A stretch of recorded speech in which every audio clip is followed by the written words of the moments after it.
So, there I was, blissfully unaware of my financial situation, living the life of a carefree spender. You know the type, treating myself to overpriced lattes, buying random gadgets I never used, and somehow justifying every purchase with the phrase it's on sale. Then, like a plot twist in a bad rom-com, I decided to track my expenses.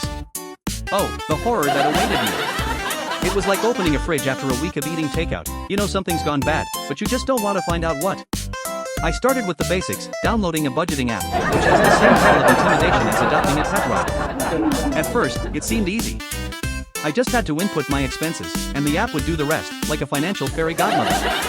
But little did I know, this fairy godmother had a penchant for brutal honesty. Every time I entered a purchase, it felt like I was confessing my sins to a judgmental therapist who was secretly planning my intervention. It would chime back at me, as if my phone had developed a personality. I mean, who knew that those lattes added up to the price of a small car?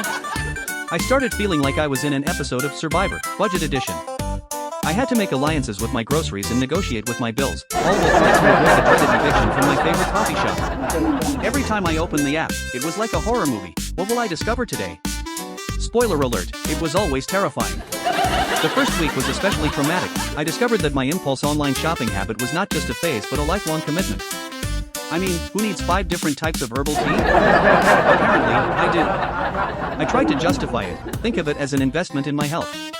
But my app was having none of it, flashing red alerts like I was in a financial emergency. I began to long for the days when ignorance was bliss.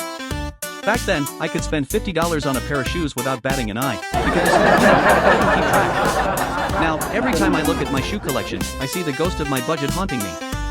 It was relentless. Each pair had a price tag, and each price tag had a story. A sad story of financial ruin. I also started to notice patterns in my spending that made me question my life choices. For instance, why was I spending more on takeout than my monthly grocery bill? It's almost like I was supporting the entire local restaurant scene single-handedly. I started having conversations with my friends about budgeting, which is basically like discussing your most embarrassing moments in public. I would confess, while they stared at me in horror, as if I had just revealed my secret identity. Then came the moment of truth. I decided to create a budget.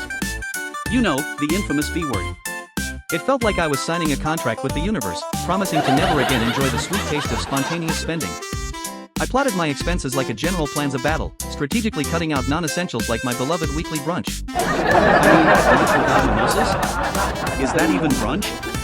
I thought I was getting the hang of it until I realized that budgeting was less about saving money and more about creating a detailed map of my financial failures.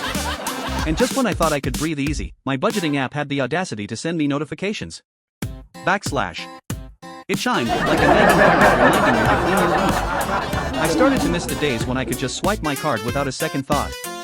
I mean, back then, a credit card was like a magic wand, poof. Instant happiness.